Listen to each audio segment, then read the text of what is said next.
Defense news in a nutshell, your fortnightly guide to all that's happening in MINDEF and the SCF in under 5 minutes. Here's what happened from the 15th to the 28th of February. Total defense involves every one of us, not just security agencies. Senior Minister of State for Defense Dr. Muhammad Maliki bin Osman said this at the Total Defense Day commemoration event held at the Future of Us exhibition at Gardens by the Bay. As non-conventional threats to national security, such as terrorism, become more prevalent, Singaporeans must stand united and build a resilient society. The strength of Singapore is dependent on largely every concerted effort by every Singaporean. I think we have to recognize that every Singaporean has a role to play, every community has a role to play. Dr. Maliki later joined in the discussion at an SG Future engagement session about total defense and the changing face of threat. Earlier, Senior Minister of State for Defense Ong Ye Kung spoke to students about how total defense could be made more relevant to everyone. We actually all have a role to play, even as, say, my students in the classroom.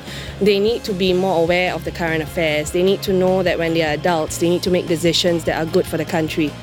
Everyone should realize that we are Singaporeans and we have a role to play. So in every aspect, we are contributing to total defense economically, psychologically, via civil defense, and etc. For more details on the Total Defense campaign, visit www.totaldefense.sg. Through the use of merit cups, 4 students reflected on Singapore's progress over the past 50 years and projected their vision of the future. That was the winning entry of Animation 10, an annual digital animation competition for students to share their opinions on total defense in a creative and engaging way. Mr. Ong Ye Kung officiated at the award presentation ceremony and was heartened by the students' optimism and determination. He reminded them not to take Singapore's success for granted and to continue to build a strong and resilient Singapore. We've come so far for 50 years, many generations, many older Singaporeans build what we have. And really, the next 50 years depend on the young ones to score the winning goals. Because we're like a very small country and we have very little manpower. If all of us don't play a part, and Singapore will be very weak. But when everyone work together, show unity, and we can show that Singapore can do whatever we can to make it. Check out the winning entry, Strength and Reflection, as well as the other 9 finalist videos at nemation.sg. The Singapore Armed Forces and the home team play a direct role in Singapore's security, but it's important for all Singaporeans to be vigilant of their surroundings. Deputy Prime Minister and Coordinating Minister for National Security, Teo Chee Hean, said during his visit to the 811th Battalion, Singapore Infantry Regiment at Jurong Island, where he saw NS men on operational duty. Mr. Teo was accompanied by Mr. Ong Ye Kung and senior army officers.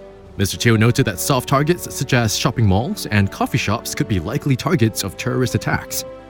You can see that many of the attacks recently, whether it's in Paris or in Indonesia or elsewhere, they come in places where you don't expect an attack to take place. The individuals themselves can do important things to protect themselves, those around them, and even to help contain and mitigate the consequences of the attack. During his visit, Mr. Teo interacted with the NS men as they carried out security operations around the island.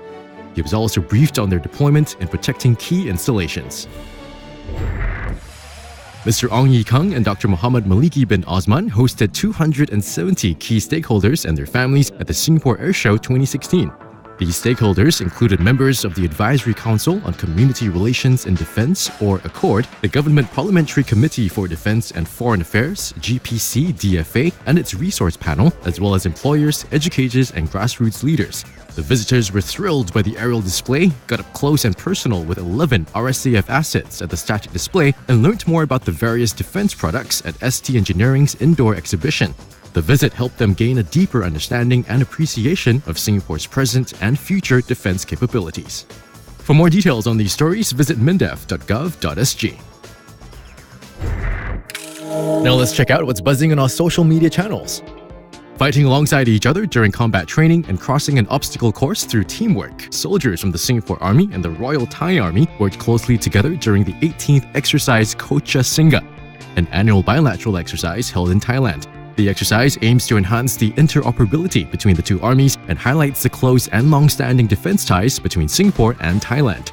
Visit the Army's Facebook page to find out more. Well, that's our defense news in a nutshell. Get to know us more through one of our social media channels. This is Mike from Power 98, signing off.